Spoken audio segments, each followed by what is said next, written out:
대비주 수행법 배우신 여러분 반갑습니다. 부처님의 생애를 몇 차례 공부하기로 해서 지난 시간에는 91급 전에 한 바라문 청년이 있었는데 그 이름이 수메다. 그 수메다가 연등 부처님을 뵙고 공양을 올리고 그 연등 부처님이 그대는 100급 후에 부처가 되리라 이렇게 수기를 주셨습니다. 바라문 청년 수메다가 서원을 하죠. 그 서원의 내용이 나는 반드시 부처님이 되리라 이렇게 서원을 한 내용까지 지난 시간에 살펴봤습니다. 완전한 지혜와 무한한 능력을 갖춘 삼마삼부따 가장 높고 바른 깨달음을 향한 보살의 삶은 시작되었다. 오늘 내용은 이렇게 시작을 합니다. 삼마삼부따라고 이야기를 하고 있는데 부처님을 나타내는 용어죠. 부처님은 무상정등정각, 그러니까 최상의 깨달음을 성취하신 분이죠. 무상정등정각, 다른 경전에서는 안욕따라 삼맥삼보리 이렇게 용어를 사용하기도 합니다. 완전한 지혜와 무한한 능력을 갖춘 부처님, 가장 높고 바른 깨달음을 향한 보살의 삶은 시작되었다. 수메다가 수행자로서의 삶을 살게 됩니다. 수행자의 삶은 바로 완전한 깨달음을 이루기 위한 삶이죠.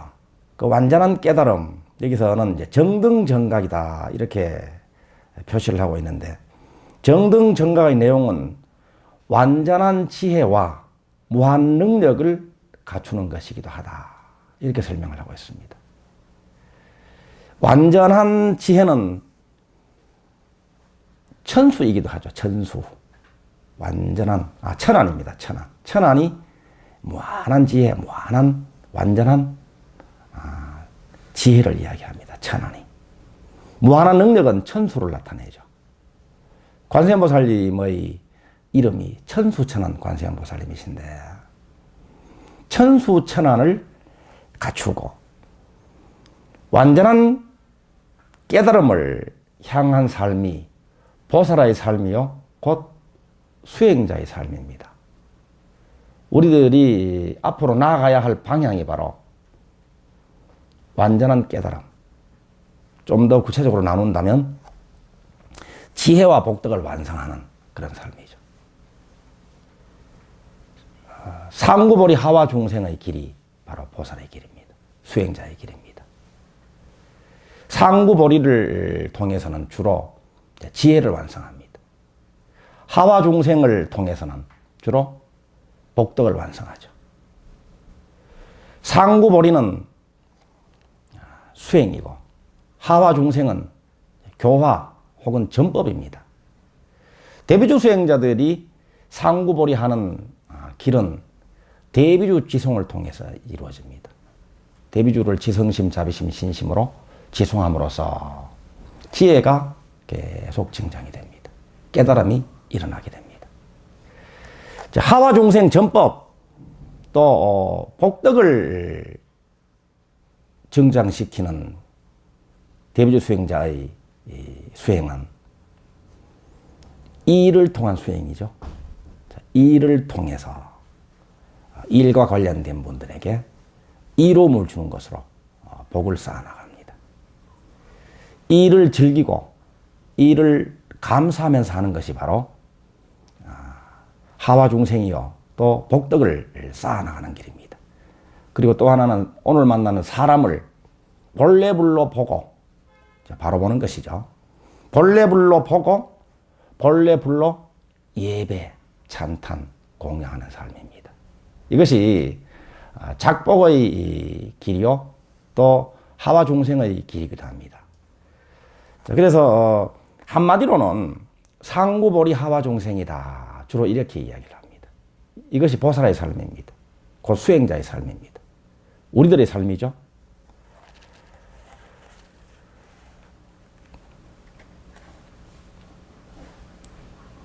드넓은 우주가 미세한 먼지가 되어 흔적도 없이 사라지고 다시 광대한 세계가 형성되기를 거듭하는 동안, 겁을 설명하는 내용이죠. 우주가 성주괴공하는 그 과정을 이렇게 아름답게 표현을 하고 있습니다. 우주가 생겨났다가 머물렀다가 사라졌다가 텅 빈 상태가 또 오래 계속 되는 것을 이제 한겁으로 이제 보죠. 겁이 거듭 계속되는 동안에 많은 부처님이 출연하십니다. 윗바시, 시키, 웨사부, 까꾸산다, 꼬나가마나 부처님께서 세상에 출연하셨다. 이 보살은 누굽니까? 옛날 이름이 수메다 행자입니다. 바라문 청년 수메다는 열애들의 지혜와 자비의 빛을 따라, 지혜와 자비의 빛을 따라서 늘 삽니다. 양쪽 수레바퀴가 지혜와 자비입니다. 항상 머물러 있는 곳은 자비궁전 지혜자리입니다. 자비궁전 지혜자리에서 늘 머물면서 보살의 삶을 살죠. 때로는 9빛깔 털을 가진 아름다운 사슴으로, 때로는 원숭이들의 왕이 되어 자기를 희생하며 생명들을 돌보았다. 생명들을 돌보는 삶을 삽니다. 때로는 사슴으로, 때로는 원숭이 왕으로. 이것이 이익중생이고 방생이고 하와중생입니다. 동물의 몸을 놔두어서도 이렇게 이익중생하는 삶을 살았습니다. 때로는 진실한 말 한마디를 듣기 위해, 개송 한 구절을 듣기 위해 피에 굶주린 나찰에게 몸을 던지기도 하고, 이건 상구보리를 얼마나 지극정성으로 했느냐 하는 것을 나타내고 있죠. 진리의 말씀 한 구절을 듣기 위해서 몸을 던집니다. 목숨을 바칩니다. 생명을 내던집니다. 생명을 던지고 몸을 던져서 개송 한 구절을 얻기를 원합니다. 이것이 지성심, 자비심, 신심으로 살아가는 보살의 삶이죠. 지성심, 자비심이, 지성심은 진리의 말씀 한 구절을 듣기 위해서 몸을 던지는 지성심입니다. 정성을 다하는 것이죠. 자비심은 누구를 위한 자비심이죠? 자기를 위하고 일체 중생을 위한 자리이타, 자비행입니다. 지성심과 자비심으로 수행을 하기 위해서 필요한 것은 그 바탕에 신심이 깔려 있어야 되겠죠.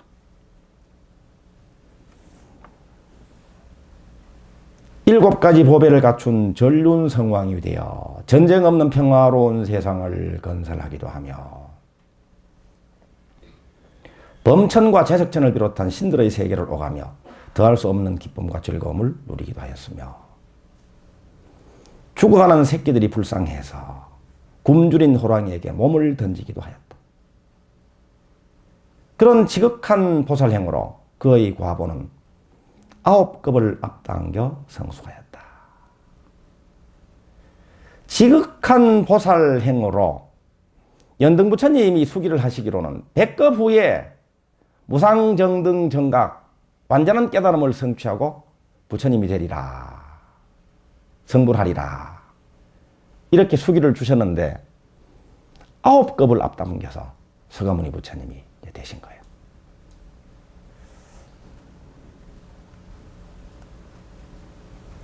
까사빠 부처님께서 세상에 출연하셨을 때는 그분의 처소에서 조띠빨라라는 이름으로 청정한 범행을 닦았고, 이 세상의 목숨을 바치고는 도솔천에 태어났다. 그러니까 서가모니 부처님이 이 땅에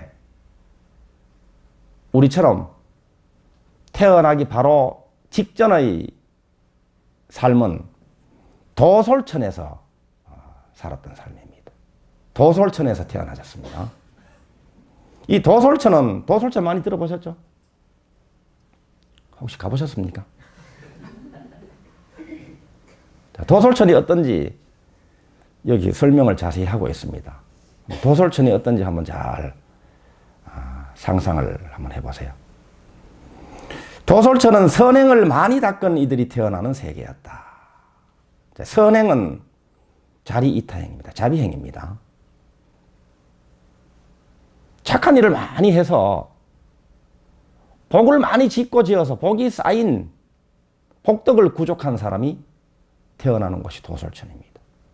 복을 많이 지으면 도솔천에 태어나는데 그 세계 사람들은 모두 사유순의 키에 아름답고 빛나는 외모를 가지고 있었다.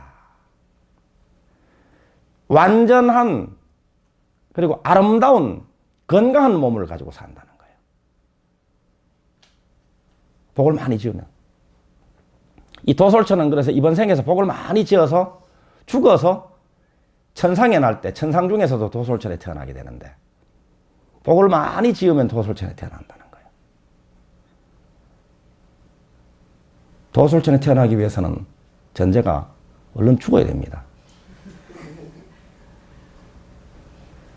이 몸을 얼른 목숨을 끊어버리고 가서 태어날 것인가 아니면 산채로 죽어서 도솔천에 태어날 것인가 이렇게 한번 생각해 보세요. 산채로 죽어서 도솔천에 태어난 길이 있을까? 마치 화두처럼 한번 제가 말씀을 드리는 거예요.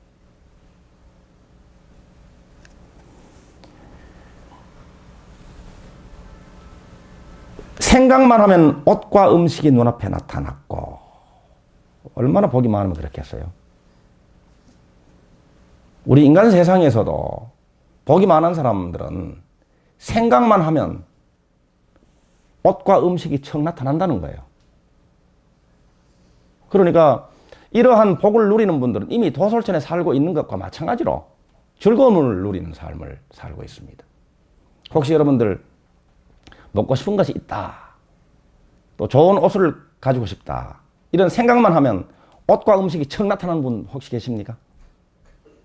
가끔씩은 그렇죠. 가끔씩은.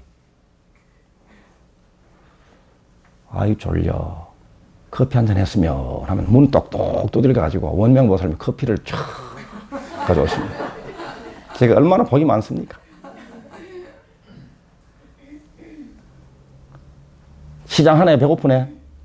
그러면 이제 공양 시간에 이미 다 공양이 생깁니다. 여러분들도 그런 경험들 덜 하실 거예요. 생각만 하면 현실로 이루어지는 그런 경지입니다. 물질적인 풍요를 갖추고 있으면 이렇게 되죠.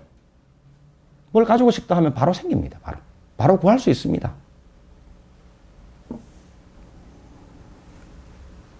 그 옷은 길이 사유순에 폭은 팔유순이며 매미의 날개처럼 가볍고 부드러웠다. 이제 천인들이 입는 옷이 이렇다는 거예요. 매미의 날개처럼 가볍고 부드러웠다. 그들이 함께 어울려 노래하고 춤을 추면 하늘에서는 미묘한 음악이 저절로 울려 퍼졌다. 그들은 인간 세계의 400년이 하루낮 하룻밤인 그곳에서 4000년의 수명을 누리며 평화롭게 살았다. 수명이 길죠. 4000년입니다. 얼마나 즐거움이 많았으면 인간 세계의 400년이 하루낮 하룻밤인 것으로 느껴질까요? 우리가 즐거울 때는 시간이 아주 빨리 가죠. 시간이 짧게 느껴집니다. 삼매 속에 들어가면 긴 시간이 아주 짧게 느껴집니다. 여러분들이 일을 즐길 때도 하루가 금방 지나갑니다. 그죠? 또 여러분들이 함께 일하는 사람과 서로 위해주고 서로 사랑을 할 때는 시간이 아주 순식간에 지나갑니다.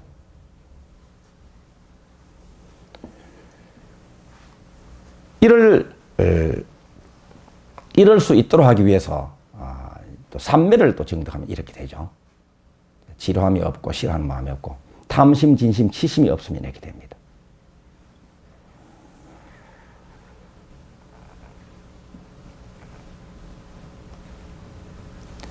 이렇게 외모도 완전한 건강, 또 아름다움, 그리고 환경은 이제 풍요롭고 또 행복을 누리는 삶을 살게 된다 그럽니다.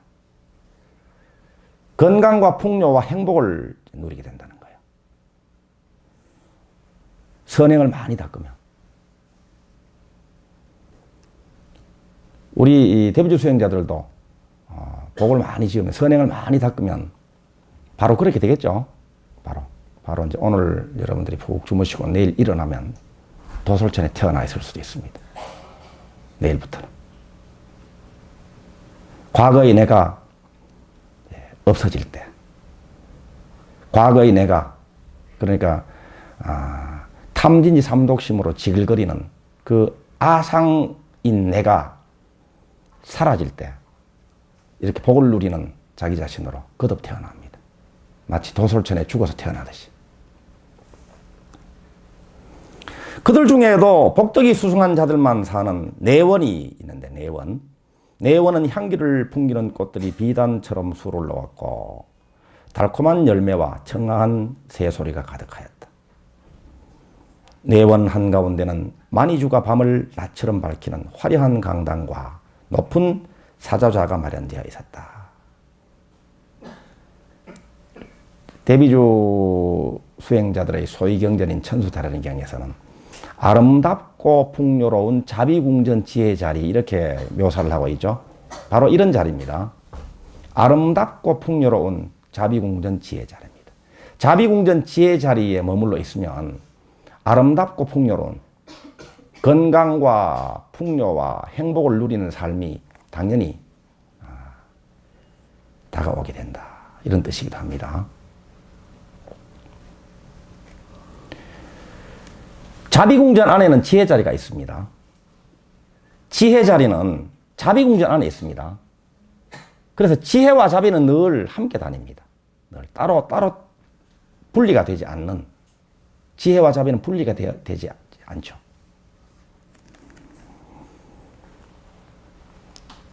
보살 조띠빨라는 사좌자에 앉아 4,000년 동안 천인들을 교화하였다.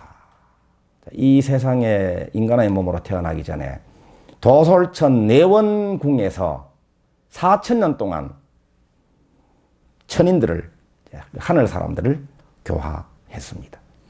모든 이들의 존경과 찬탄을 받으며 늘 밝고 향기롭던 조띠빨라에게도 늙음은 찾아왔다.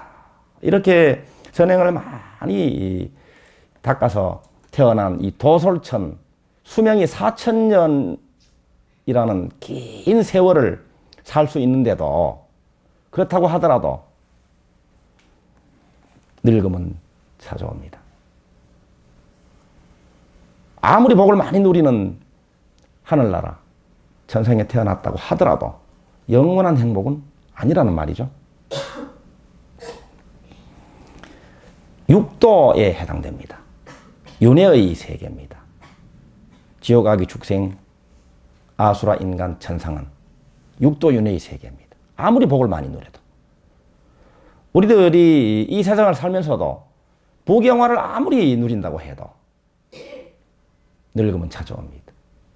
또 이 육신의 죽음은 다가옵니다.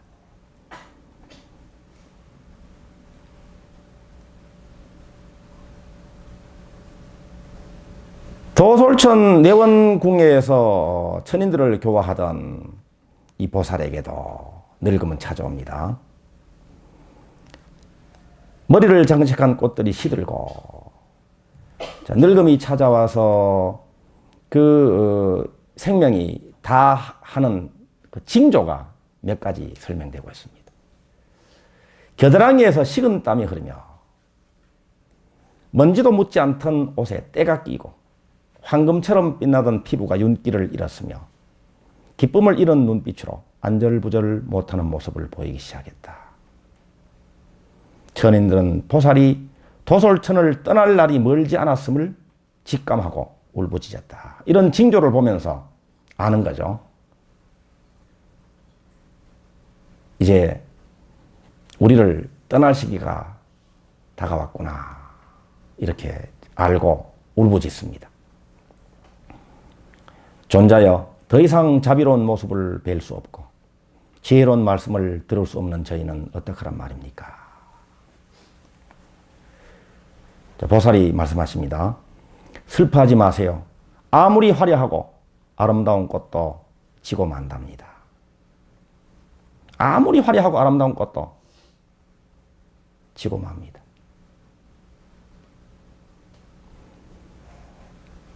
우리 자연이 그렇죠. 파릇파릇 풋풋한 아주 싱그러운 새싹이 돋아날 때는 새싹을 아주 좋아하고 이 새싹이 좀 머물러 있었으면 합니다. 그런데 며칠 안 가서 아주 키가 부쩍부쩍 자라나서 이 새싹이 아니게 되죠. 무성한 실록이 되어버리죠. 이제 꽃이라면 이제 봉우리가 맺히고 또 꽃이 피고 열매가 되어서 또 떨어지고 맙니다. 가을에는 잎들은 낙엽이 돼서 떨어지고 겨울에는 황량한 허허로운 북풍 한설을 맞이할 수밖에 없습니다. 여러분들은 새싹과 봉우리와 꽃과 열매, 낙엽, 또 황량한 썩어 문드러지는 북풍 한설이 난무하는 겨울의 나무 중에서 어느 때를 가장 좋아하십니까?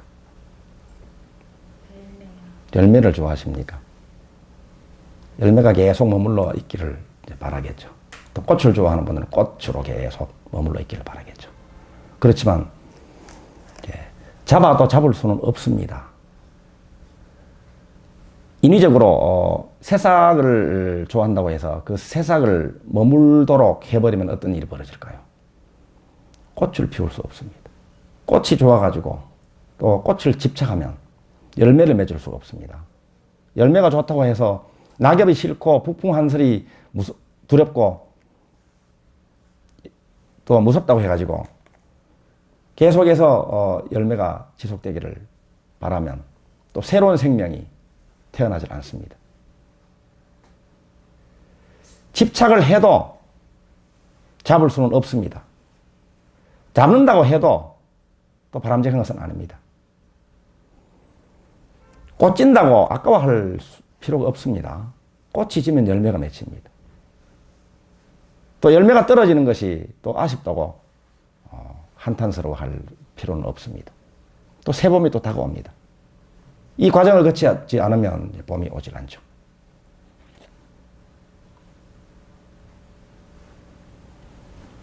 깊은 정과 사랑을 나눈 그대들과도 이젠 이별할 시간입니다. 아무리 깊은 정을 나누고 아무리 사랑이 깊다고 하더라도 이별을 해야 합니다. 태어났으면 반드시 죽습니다. 생자필멸이라 그러죠. 또 회자정리라 그럽니다. 만났으면 반드시 이별해야 됩니다. 이것이 순리요. 이것이 엄연한 법칙입니다.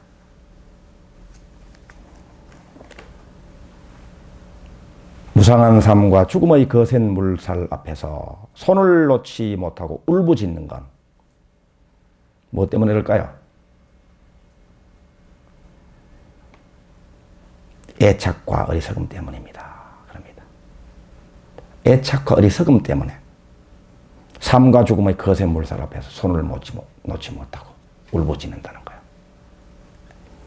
애착하고 어리석음을 가지고 있으면 이것이 고통입니다. 자, 보내기 싫다고 잡을 때 잡혀집니까?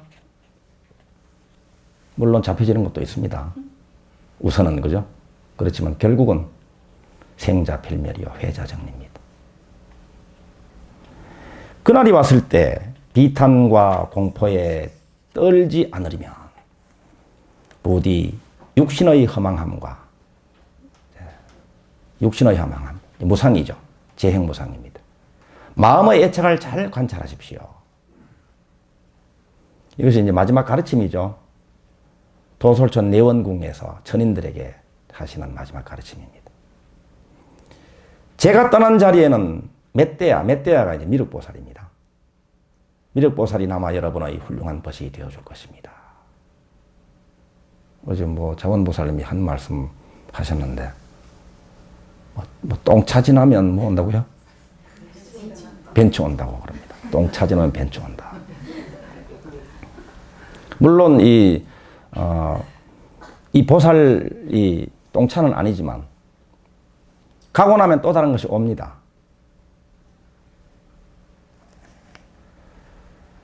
제가 떠난 자리에는 멧대야 미륵보살이 남아 여러분의 훌륭한 벗이 되어줄 것입니다.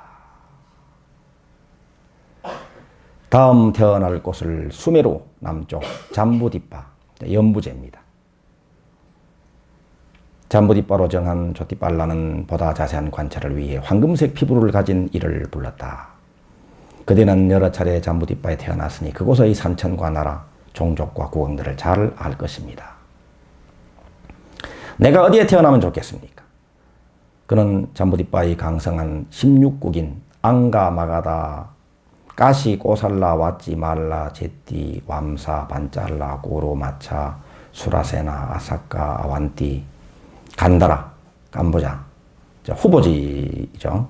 차례차례 추천하여 그곳의 사정을 자세히 알려주었다. 조띠빨라는 어느 하나 마음에 드는 곳이 없었다. 국왕과 종족의 품성은 청정한데 국토가 험악하였고, 국토는 풍요롭고 아름다운데 풍속이 어지럽고 국왕이 탐욕스러웠으며, 국토는 청정한데 사람들이 전통에 굳게 얽매여 참다운 진리를 탐구하지 않는 완고한 자들로 가득했다. 보살이 흡족해 하지 않자 신하가 잠시 당황하더니 환한 표정을 지으며 말하였다. 제가 잊은 곳이 있습니다. 태양의 종족인 샤카, 석가족이죠. 옥각가 왕의 후손들이 세운 나라, 카필라와뚜, 이제 가비라입니다. 가비라국이죠.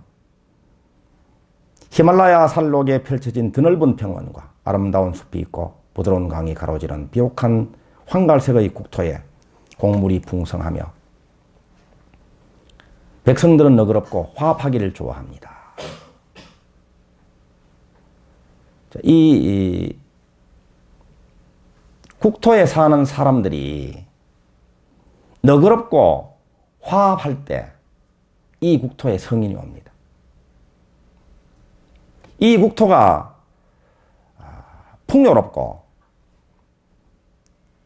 또 아름다운 환경을 유지할 때, 그리고 그 국토에 살고 있는 사람들이, 여기서는 너그럽고 화합하기를 좋아합니다 그랬는데 자비로울 때, 그럴 때 지혜를 갖춘 선근이 깊은 성인이 온다 하는 것을 알 수 있습니다.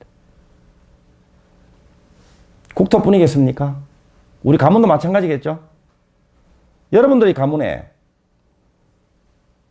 자식들이 부모님을 공경하고 조상님들께 효도하는, 효성이 깊고 또 형제자매 간에, 가족들 간에 화합하고 서로 자비심으로 사랑하는 그런 가문에 선근이 깊은 인연이 태어나기도 하고 시집 오기도 하고 장가들기도 한다.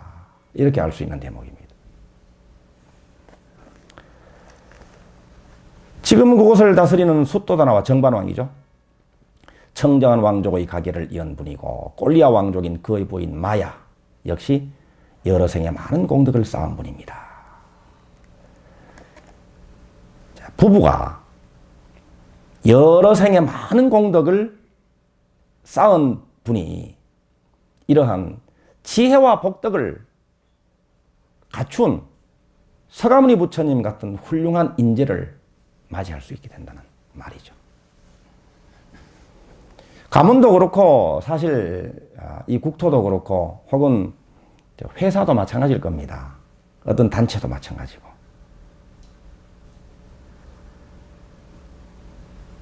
여러 생에 많은 공덕을 쌓을 때 이런 귀인을 맞이할 수가 있습니다. 귀인을 만날 수 있습니다.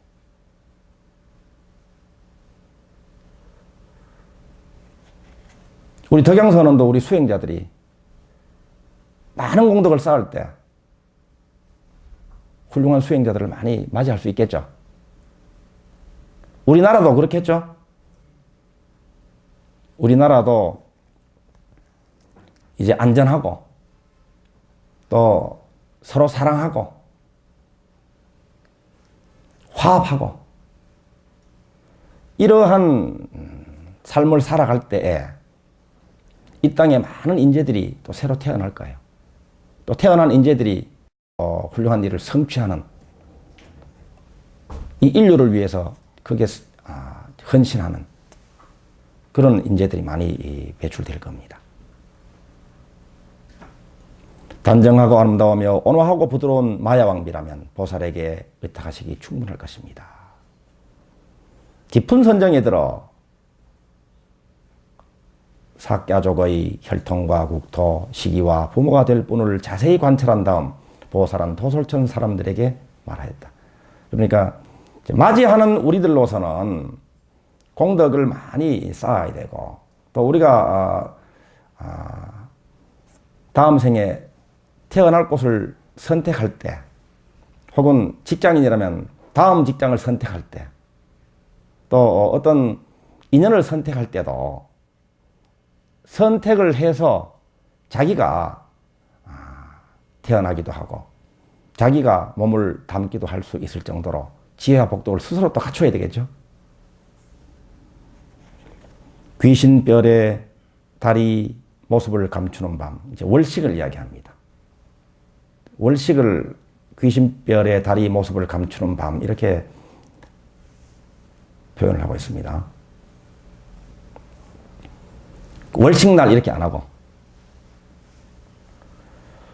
나는 사가족 숫도나 왕이 다스리는 카필라의 마야왕비 태해드릴 것입니다. 이렇게 해서 마야 부인의 태에 이제 들어서 10달 후에 이 세상에 인간의 몸으로 태어나십니다. 그것이 바로 4월 초파일입니다. 4월 초파일. 4월 초파일이 언제입니까? 음력으로 4월 초파일, 4월 8일이고 양력으로는 5월 6일. 왜 웃으세요? 5월 6일입니다. 오늘이 5월 2일이죠? 그러면 4일 후네요. 4일 후에 완전히 이제 조산입니다, 이제. 지금 이제 오늘 밤에 이제 태어들 텐데 며칠 후면 이제 태어나십니다. 예. 그 태어나는 그 대목은 이제 5월 6일 날 부처님 오신 날 또 같이 설명을 하면서 태어나서 처음으로 사자우하신 그 말씀이 이제 천상천하 요독존이죠. 그 내용 그리고 이제 관불의 의미 또 등불을 밝히는 의미 등에 대해서는 그날 함께 살펴보도록 하겠습니다. 오늘 대비주 수행 함께 하는 날입니다. 오늘도 부처님이 이 진리의 말씀 한 구절을 듣기 위해서 보살 시절에 몸을 던지는 대목이 나오죠. 몸을 다 던질 때, 몸을 다 던지고 자기의 그 마음에서 일어나는 온갖 번뇌를 일으키는 그 마음조차도 다 던질 때 몸도 사라지고 몸도 다 그냥 완전 연소시켜버리고 그 마음도 다 완전 연소시켜버리면 그럼 어떻게 될까요? 몸도 마음도 완전히 사라져버렸어. 내가 완전히 없어져 버렸습니다. 그럼 어떻게 될까요? 그러면 죽는 거지 뭐. 그럼 죽는 겁니다. 임종입니다, 그게. 천수다른경에서는 이제 임종할 때, 대비주 수행자가 임종할 때에 부처님이 직접 오셔서 손을 잡아주신다. 이렇게 말씀하고 계시죠? 그러니까 몸과 마음을 다 던져서 이 아상이 완전히 녹아버릴 때 내가 사라지는 그 순간에 사라지는 그 나는 바로 아상인, 허상인 나였습니다.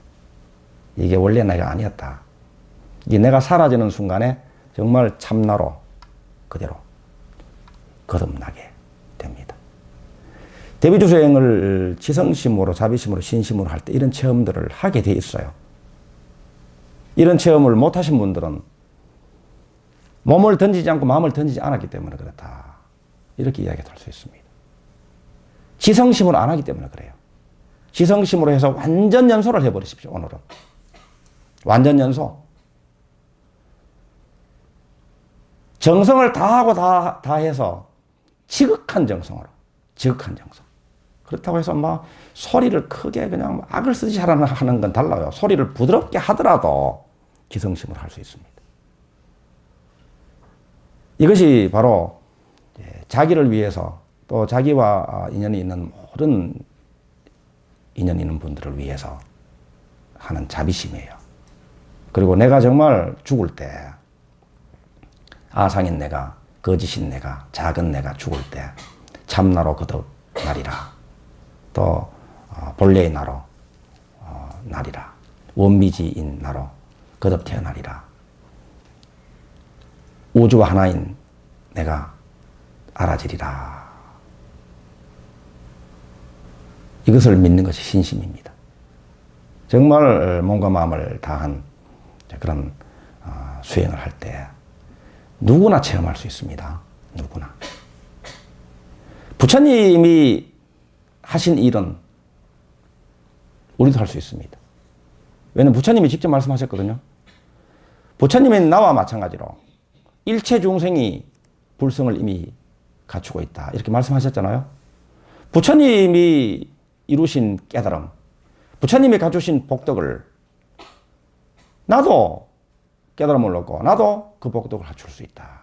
나도 반드시 부처가 될 수 있다. 하는 것이 수메다의 이 서원에 나오는 그 내용이죠. 이것이 참말입니다. 이것이. 그러니까 누구는 완전한 깨달음을 이루는데 똑같은 이 불성을 가지고 있으면서 나는 아직까지 이루지 못했다 하는 것은 그만큼 지극정성으로 안 했기 때문에 그렇습니다. 오늘 그렇게 하십시다. 오늘 이 자리에 계신 분들만 다 하면 됩니다. 딴 분들은 뭐 소용없고 이 자리에 계신 분들, 이 자리에 여러분들, 그리고 나만 하면 돼. 나만 각자의 나만 하면 됩니다. 그래서 이 대비주 수행이란 이런 것이다. 대비주 수행의 묘미가 바로 이런 것이다 하는 것을 이제 맛을 보신 분들도 이제 많이 계시지만 아직까지 체험을 못 하신 분들은 미루지 말고 오늘 합시다. 예, 오늘 하고 나서 부처님 오신 날 돼서 진짜 부처님 오신 날이 돼야지. 이런 체험도 못 하고 부처님 오신 날 뭐 맞이하면은 이게 뭐 한수로서 살겠습니까 어디? 정말로 그렇게 되는 오늘 대비주 수행을 함께 합시다.